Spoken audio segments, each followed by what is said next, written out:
The rain came down in sheets, a merciless silver curtain that turned the world outside the car into a wash of blurred lights and deep, impenetrable shadow. Inside the silent cabin of the Mercedes S-Class, Naomi felt a coldness that had nothing to do with the autumn chill. Her car, a machine of perfect German engineering, was utterly and completely dead. She had tried everything: the ignition, the hazard lights, the call to her roadside assistance, which went straight to an automated message about unprecedented call volumes. Of course. She sat in a tailored Armani suit that now felt like a cage, her natural hair pulled back in an elegant updo that had been perfect for the boardroom she'd just left, but was absurd on the shoulder of this deserted back road. She was a powerhouse, a titan of industry, a black woman who had shattered so many glass ceilings they'd stopped counting. And here she was, stranded, powerless, and utterly alone. Her phone had one bar of service, flickering like a dying candle. She could call her parents, but the thought of their disappointed sighs and "we told you not to work so late" lectures was more exhausting than the idea of sleeping in the car. She could call her assistant, but the young woman had a family, a life. Naomi commanded armies of people during the day, but at night, in a crisis, there was no one. The thought landed with a dull, familiar ache. It was the price of the life she had built, a life of pristine surfaces and cavernous, echoing loneliness. The flashing red of a tow truck's lights appeared in her rearview mirror, a sudden, miraculous beacon in the oppressive dark. She didn't know it then, sitting in her cold leather seat, a tremor of relief running through her. She didn't know that help was on its way, and her life, the one she had so carefully constructed, was about to be turned upside down. The call had come in at 9:47 p.m., just as Kieran was easing into the worn armchair that had been his wife's favorite. The dispatcher's voice was tinny, impersonal. Stranded vehicle, high-end sedan, Route 7. He sighed, running a hand over his short, trimmed natural hair.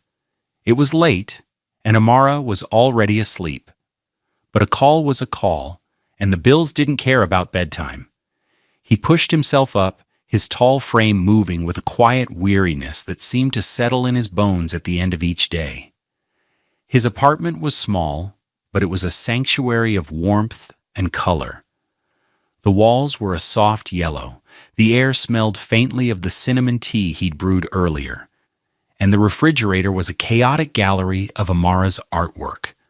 Crayon suns with wavy arms, lopsided houses, and a recurring motif of a butterfly with mismatched wings. He paused in the doorway of his daughter's room. Amara was a small bundle under a bright pink comforter, her chest rising and falling in the steady rhythm of sleep. Her hair, which he had painstakingly twisted that morning, fanned out on the pillow, the colorful beads at the ends catching the soft glow from the hallway light. She was 6 years old, and she was the sun his entire world orbited. He knelt by her bed, his large, calloused hand gently stroking her cheek. Her brown skin was so soft, so perfect. He hated waking her. "Amara, sweet girl," he whispered. "Daddy's got a late call. We have to go for a little ride." Her eyes fluttered open, dark and luminous. She wasn't fussy. She never was. She just blinked the sleep away and sat up. "Is it an adventure?" she asked, her voice thick with dreams. He smiled, a genuine expression that eased the tired lines around his eyes. "Always." He helped her into her yellow rain boots and a warm jacket, her beaded braids clicking softly as she moved. While she sat at the small kitchen table nibbling on the apple slices he cut for her, he prepared.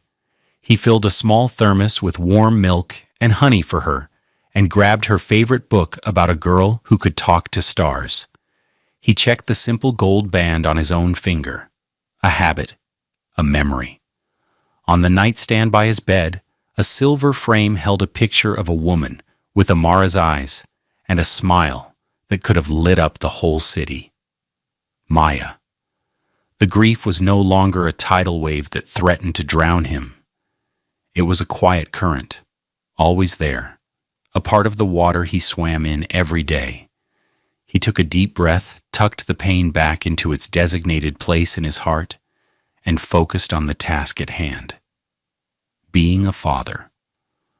The drive was quiet except for the rhythmic thump of the windshield wipers and Amara's soft chatter from her car seat. She wasn't asking questions, just narrating the world as she saw it.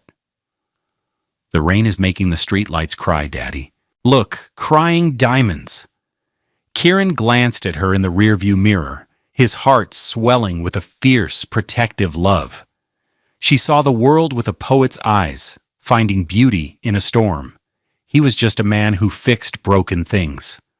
A black man in his early 30s trying to build a life for his daughter from the pieces of the one that had shattered.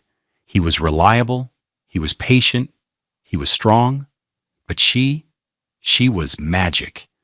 He turned onto Route 7, his headlights cutting through the downpour, and saw it. A sleek black sedan, looking like a panther resting wounded on the asphalt, and beside it, a woman. Naomi waited, her arms crossed against the cold. The tow truck that pulled up was old, weathered, but clean. A man emerged, and he was not what she expected. He was tall, with broad shoulders, outlined by a heavy-duty work jacket. His dark brown skin seemed to absorb the minimal light, and he moved with a calm, unhurried grace. He wasn't deferential, but he wasn't aggressive. He was just present. "Ma'am," he said, his voice a low, steady baritone that cut through the sound of the rain. "Having some trouble?" "It won't start," she said, her own voice clipped, professional. It was her default setting. "The electronics are completely dead," he nodded, his eyes scanning the vehicle with an expert's efficiency. "Pop the hood for me." As he worked, a small face appeared in the passenger window of the truck. A little black girl with bright, curious eyes and braids with yellow and pink beads. The girl gave a tiny, shy wave. Against all her instincts, Naomi found herself waving back. The man, Kieran, his name was stitched on his jacket, spent 10 minutes under the hood, the rain plastering his jacket to his back. Finally, he straightened up, wiping his dark hands on a rag. "It's the alternator. It's completely fried. I can't fix it out here. I'll have to tow it to the shop." Naomi's shoulders slumped. "Fine. Just call me a car service, please." He looked at her. Really looked at her. For the first time. He saw the expensive suit, the exhaustion in her eyes, the slight tremor in her hands. He didn't see a CEO. He saw a woman who was cold and stranded. "It'll take them an hour to get out here in this weather," he said. "My daughter and I can give you a ride into town. It's no trouble." Her every instinct screamed no. Getting into a stranger's truck was not something a woman in her position did. It was a risk. But then she looked at the little girl's face, still pressed against the window, and at this man's quiet, steady gaze. There was no angle, no calculation in his eyes. Just a simple offer of help. "Okay," she heard herself say, the word feeling foreign in her own mouth. "Thank you." The inside of the truck was another world. It was warm, the heater blasting a gentle wave of comfort. It smelled of coffee and something sweet. Maybe cinnamon. The dashboard was clean, but a small, hand-drawn picture of a butterfly was taped above the radio.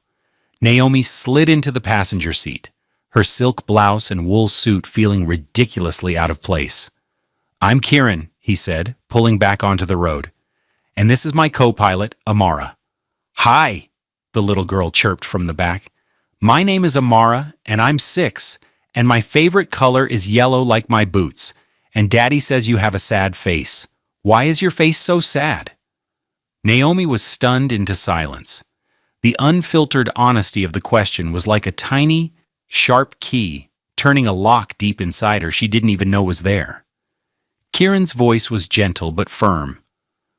Amara, that's not a polite question to ask someone we just met. But she does, Amara insisted. It looks like my face when I miss Mommy.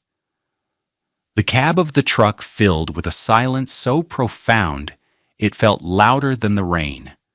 Kieran's knuckles were white on the steering wheel. Naomi felt a strange, unwelcome prickle behind her eyes.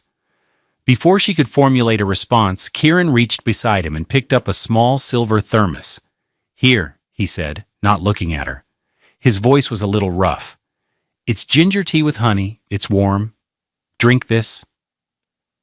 It wasn't a question. It was a gentle command, an act of service. He handed it to her, his fingers brushing hers for a fraction of a second. His hand was rough, calloused, but warm. She took the thermos, its heat seeping into her frozen fingers. No one had told her to drink this since she was a child.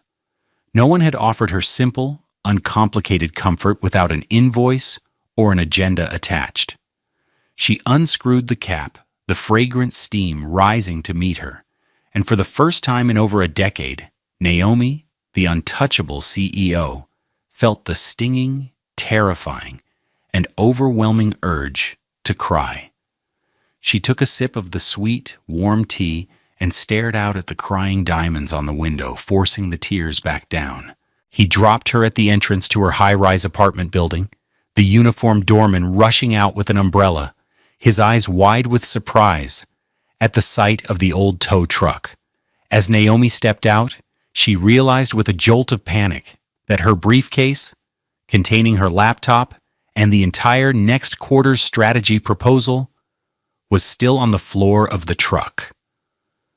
"Wait!" she called out, but he was already pulling away, a friendly wave visible through the rain-streaked window.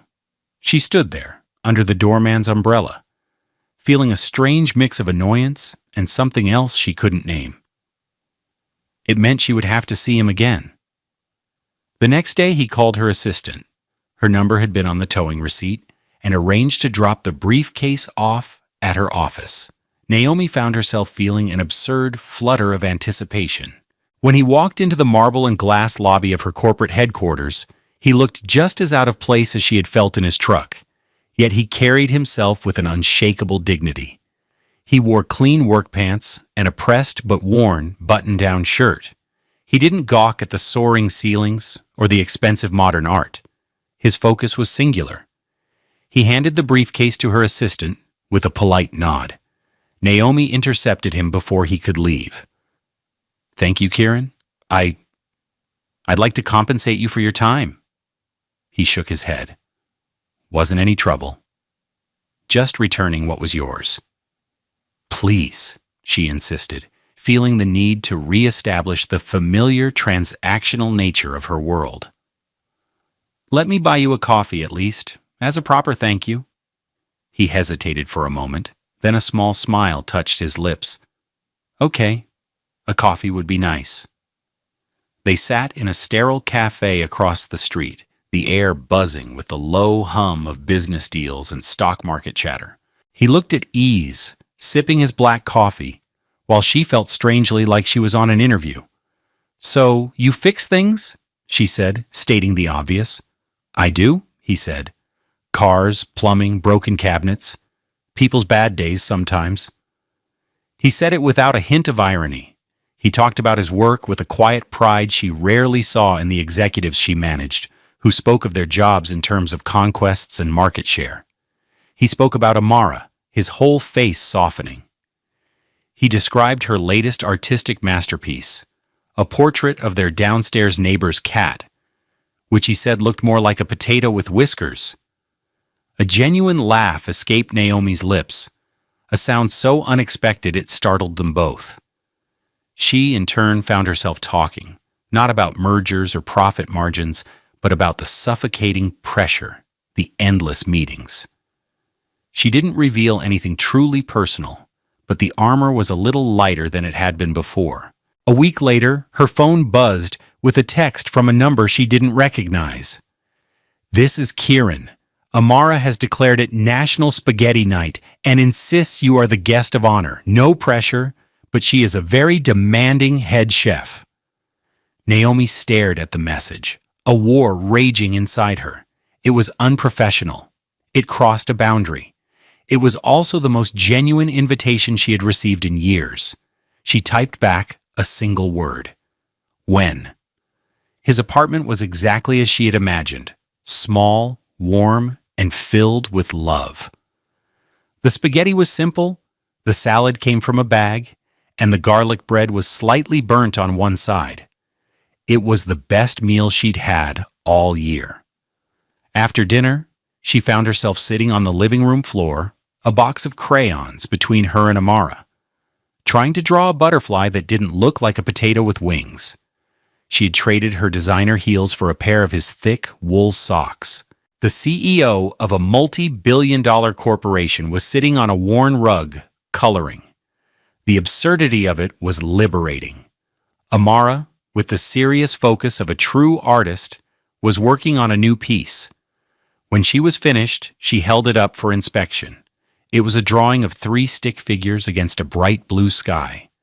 They were all holding hands. "This is my masterpiece," she announced. "It's beautiful, sweet girl," Kieran said, smiling from his armchair. "Tell me about it," Naomi said, leaning in. Amara pointed a small finger at the tallest figure. "That's Daddy. He's a tall black man with strong arms for lifting things." Then she moved to the smallest figure. "And that's me, a little black girl with beads in my hair that make music when I run." Her finger landed on the last figure, the one in the middle, wearing a scribbled blue dress. "And that's you." Naomi's breath caught in her throat. "You're a beautiful black woman?" Amara said, her voice full of simple, irrefutable truth. "And you're holding our hands." Naomi looked at the drawing, at the brown crayon skin, the carefully rendered natural hair on the woman's head. The 3 of them connected. Amara wasn't just drawing a picture, she was drawing a possibility. She was drawing a family. Naomi couldn't speak. She could only stare at the piece of paper, a gift more precious than any stock option or bonus she had ever received. Later that evening, after Amara was tucked into bed, a comfortable quiet settled between them. They sat in the small living room, the only light coming from a single lamp that cast a warm, golden glow. "She's an amazing kid," Naomi said softly, breaking the silence. "She's her mother's daughter," Kieran replied, his gaze distant. It was the first time he'd mentioned her directly. "Maya." She saw the world like that, full of color and possibility, even when things were hard. He spoke about his late wife not with overwhelming sadness, but with a gentle, loving reverence. He told her how they met in college, how she'd been studying to be a teacher, how cancer had taken her quickly, too quickly, leaving him with a 6-month-old baby and a hole in the universe. He didn't perform his grief. He simply allowed Naomi to witness the space it occupied in his life. His vulnerability was an invitation. Naomi found herself speaking words she hadn't planned to say. "My parents, they love me, I think, but they love the idea of me more, the success, the name. When my engagement ended, the first thing my mother asked was how it would look to the board." She traced the rim of her water glass. "I've never had someone look at me and not see a balance sheet or a stepping stone." He didn't offer platitudes or solutions. He just listened. He held the space for her quiet confession. In that small, warm apartment surrounded by the evidence of a life built on love and not ambition, Naomi felt something shift inside her. A wall she had spent decades building had just developed a crack, not from a powerful force, but from a gentle, persistent kindness. He was seeing her, not the CEO, not the powerhouse, just Naomi. And for the first time, she felt what it might be like to not be alone. The weeks that followed were a gentle unfolding. They fell into a rhythm of shared meals, weekend trips to the park with Amara, and quiet evenings of conversation. Naomi found herself leaving the office at 5, an act that would have been unthinkable 2 months prior. She learned the names of the characters in Amara's favorite books. She learned that Kieran had a dry, surprising wit, and that his hands, though calloused from work, could be incredibly gentle when fixing Amara's barrettes. As the leaves turned from gold to brown and a chill entered the air, the specter of the holidays loomed. For Naomi, it had always been a time of performative family gatherings and strained, polite conversation. This year, the thought was unbearable. "Come with me," she said one evening, the words tumbling out before she could stop them. They were sitting on his small balcony, wrapped in blankets, watching the city lights flicker to life. "For Thanksgiving, my family has a gathering at my parents' estate upstate." Kieran was quiet for a long moment. He looked at her, his dark eyes searching hers. He saw the hope there, but also the fear. She was asking him to step into her world, a world she herself had described as cold and transactional. "Are you sure?" he asked softly. "We don't exactly fit the mold." "I want you there," she said, her voice firm with a conviction that surprised her. "I want them to meet you and Amara. I want to show them what real warmth looks like," she thought. "I want to bring your light into my darkness." He finally nodded. "Okay, for you." The estate was even more intimidating than she remembered. A sprawling stone mansion set on acres of manicured, lifeless lawn. Inside, the air was cool and smelled of wax and old money. Naomi's mother, Eleanor, greeted them at the door. She was a tall, impeccably dressed black woman in her 60s, her smile perfectly polite and utterly devoid of warmth. Her eyes swept over Kieran's simple but neat blazer and slacks, and Amara's bright red dress, with a flicker of something Naomi recognized instantly: assessment. "Naomi, darling," she said, air-kissing her daughter's cheek. "And this must be your friend, Kieran." She said his name as if it were a foreign word she was trying to pronounce. "And the little one. How sweet." The afternoon was a gauntlet of thinly veiled interrogations from aunts and uncles. "And what is it you do, Kieran?" one uncle asked, his tone dripping with condescension. "I fix things," Kieran answered simply, his voice steady. He held Amara's hand, a small, warm anchor in a sea of chilly judgment. He didn't elaborate. He didn't try to impress them. He just was. His quiet dignity was a shield they couldn't seem to penetrate. Naomi felt a knot of dread tightening in her stomach. She had been a fool to bring them here. This place was a mausoleum of emotion, and they were a vibrant, living flame. She saw the way her family looked at him, their polite smiles failing to mask their dismissive appraisal. They saw his worn shoes, his lack of a prestigious title. They saw a project for their successful daughter. They did not see the man who had rescued her in a storm, the father who braided his daughter's hair, the quiet soul who had shown her more kindness in 2 months than she had known in a lifetime. When the time for dinner was announced, a formally dressed staff member approached their small group. "Dinner is served in the main hall," he announced, then turned to Kieran. "Sir, if you and the young lady would follow me." Naomi frowned. "We're all going to the dining room." "Of course, ma'am," the staffer said, avoiding her eyes. Mrs. Vance thought the little one would be more comfortable elsewhere. He led them not to the grand dining room, where a long, glittering table was set for 30, but to a small, sunless alcove off the kitchen. There, a small, round card table had been set up, covered with a paper cloth and surrounded by a few mismatched chairs. The kids' table. 2 of her cousin's young children were already there, scribbling on coloring placemats. The humiliation was a physical blow. It was so petty, so deliberately cruel. Amara, oblivious, was delighted. "Look, Daddy, coloring. Can I sit with them?" But Kieran's face was a mask of granite. He looked at Naomi, and in his eyes she saw not anger, but a deep, quiet disappointment. Not in her, but in the world she had brought him into. He knelt down, fixed Amara's dress, and gave her a kiss on the forehead.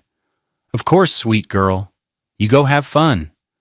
He stood up, his posture straight, his dignity a fortress. He was doing this for his daughter. He was absorbing the insult so she could have a happy moment. Naomi felt sick. She turned to find her mother watching from the doorway, a look of serene satisfaction on her face. "He'll be more comfortable there, dear," Eleanor said, her voice a placid whisper. "It's for the best." In that moment, Naomi saw her entire life with a horrifying clarity. The conditional love, the constant judgment, the crushing weight of expectations. This table wasn't just for Kieran. It was for anyone who didn't measure up. It was for her, too, in a way. She had just always been sitting at the right table, playing the right part. She looked at Kieran, standing tall and alone by a table meant to diminish him, and she knew with a certainty that shook her to her core that she was sitting on the wrong side of the room. The rest of the dinner passed in a blur of polite conversation that felt like shards of glass in Naomi's ears. She barely touched her food, the knot in her stomach having grown into a stone. She watched Kieran from across the cavernous room. He ate little, but he engaged with the children at his table, his deep voice a low murmur, his smile for them genuine and warm. He was a king holding court in a forgotten province, his grace making their petty cruelty look even smaller, more pathetic. Naomi confronted her mother in the library, her voice a low, furious whisper. "How could you?" Eleanor was unrepentant, waving a dismissive hand. "Oh, Naomi, don't be so dramatic. He's a mechanic." He was probably relieved not to have to make small talk with the senator. "I was doing him a favor." The words hung in the air, a perfect crystallization of her mother's worldview. A world of hierarchies and surfaces, where a person's worth was determined by their title and their bank account. A world Naomi had been groomed to conquer, and a world she now desperately wanted to burn to the ground. She left that night with Kieran and a sleeping Amara, the apology she offered in the car feeling like a weak, pathetic bandage on a gaping wound. He just squeezed her hand and said, "It's okay, Naomi. I see you." But she knew it wasn't okay. Nothing was okay. The following Tuesday, the world tilted on its axis. Naomi was in a board meeting presenting quarterly projections when her phone, set to silent, began vibrating incessantly on the table. Texts, emails, news alerts. A colleague slid a tablet across the polished mahogany table, his eyes wide. On the screen was the Forbes website. It wasn't their annual 40 under 40 list. It was a special feature, the Unseen Titans, innovators cashing in. And there, halfway down the page, was a picture of Kieran. It was an old college photo, grainy and youthful, next to a headline that made her vision swim. Kieran Hayes, co-developer of the now ubiquitous phase lock data compression algorithm, sees dormant patent acquired by Omnicorp in a 9-figure deal. Personal take-home for the reclusive inventor, an estimated $80 million. The article detailed the story. A software patent he and his college roommate had developed in their dorm room, something they thought had potential, but that never took off. They'd sold a majority stake to a small tech firm years ago for pocket money and had all but forgotten about it. That small firm had just been acquired by a global conglomerate, and their long-dormant patent was the crown jewel of the deal. Kieran, who had retained a small percentage of ownership, was suddenly, shockingly, incomprehensibly wealthy. The boardroom was silent. All eyes were on her. They all knew the man from the kids' table. They had all heard the whispers after Thanksgiving. Her phone rang. The caller ID read Mother. Naomi's hand was shaking as she answered. Naomi, darling. Eleanor's voice was a waterfall of synthetic warmth. I just saw the most incredible news. My goodness, who knew your Kieran was so accomplished? A true genius hiding in plain sight. We simply must have him and that sweet, sweet girl over for Christmas dinner. At the main table, of course. We'll have a proper celebration. The hypocrisy was so blatant, so utterly shameless, it was almost breathtaking. And in that moment, something inside Naomi snapped. The years of striving, of seeking approval, of contorting herself into a shape her parents would find acceptable. It all fell away. All that was left was a cold, hard, beautiful clarity. She stood up, the entire boardroom watching her. She walked to the floor-to-ceiling window, looking out over the city she had fought so hard to conquer. It looked small from up here. No, Mother, she said, her voice quiet, but carrying the weight of a final judgment. It was the voice she used to kill a bad deal, precise and unforgiving. You won't be having him over. You had your chance to see him, to know him. What are you talking about, dear? You were just what? Naomi cut in, her voice like ice. Being a good hostess? You had every idea who he was. You just didn't care. You saw a mechanic with grease under his fingernails. I saw a good man. You saw a single father from the wrong side of town. I saw a devoted father who would walk through fire for his daughter. You saw a man you could insult, a man you could put at a kid's table to make a point about class. She took a deep, steadying breath.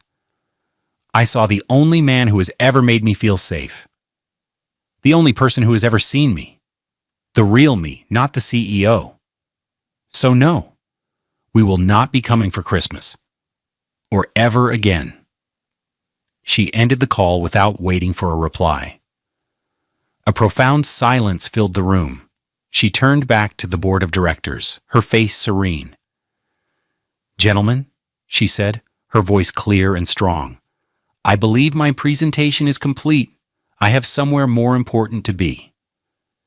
She picked up her purse, leaving the tablet, the projections, and the entire life they represented behind on the table, and walked out of the room. It was the death of her old life and the magnificent, terrifying, glorious first day of her real one. She drove to his apartment, her heart pounding a frantic, hopeful rhythm against her ribs. She found him in the middle of a gentle chaos. His phone was ringing off the hook, and he was staring at his laptop with a look of dazed disbelief. But when he looked up and saw her standing in his doorway, the noise of the world seemed to fade away for them both. He stood up, and she crossed the room in 3 quick strides, stopping just before him. She didn't mention the money. She didn't mention Forbes. She looked into his steady, kind eyes. I am so sorry, Kieran, she whispered, the words thick with emotion. For Thanksgiving, for my family, for ever making you feel like you were anything less than the best man I have ever known. He shook his head, a small, sad smile on his face. It's okay, Naomi. No, she said, reaching out to cup his face in her hands, her touch firm, resolute. It's not. It was cruel, and it was wrong, and it will never, ever happen again, because their world is not my world anymore. You are. You and Amara. It was a vow, a declaration of allegiance. It had nothing to do with the $80 million and everything to do with the drawing taped to his refrigerator. He searched her face, and he saw the truth of her words shining in her eyes. The relief that washed over him was immense. The money was terrifying, a tidal wave that threatened to change everything. But she was his anchor. She was real. They stood there for a long moment, in the quiet center of the storm, just breathing each other in. The silence was broken by the soft patter of feet. Amara came into the room, rubbing the sleep from her eyes. She was holding the drawing she had made for Naomi, the paper slightly crumpled from being cherished. She walked straight to Naomi and held it up. "You came back," she said, a happy, sleepy smile on her face. Then she looked from Naomi to her father and back again, her gaze full of a child's profound wisdom. "Does that mean you're staying forever?" Naomi's eyes filled with tears, but this time she didn't fight them. She knelt down, so she was at eye level with the little girl who had seen her from the very beginning. She looked from Amara's beautiful, hopeful face to Kieran's, and she saw her future, her family, her home. "Yes," she whispered, her voice breaking with the sheer, overwhelming joy of it. "Yes, I am." 6 months later, the late afternoon sun spilled through the windows of a house that was neither a cramped apartment nor a cold estate. It was a home, with wide wooden floors, comfortable furniture, and a sprawling, wild garden out back. The money hadn't changed Kieran. It had simply given him freedom.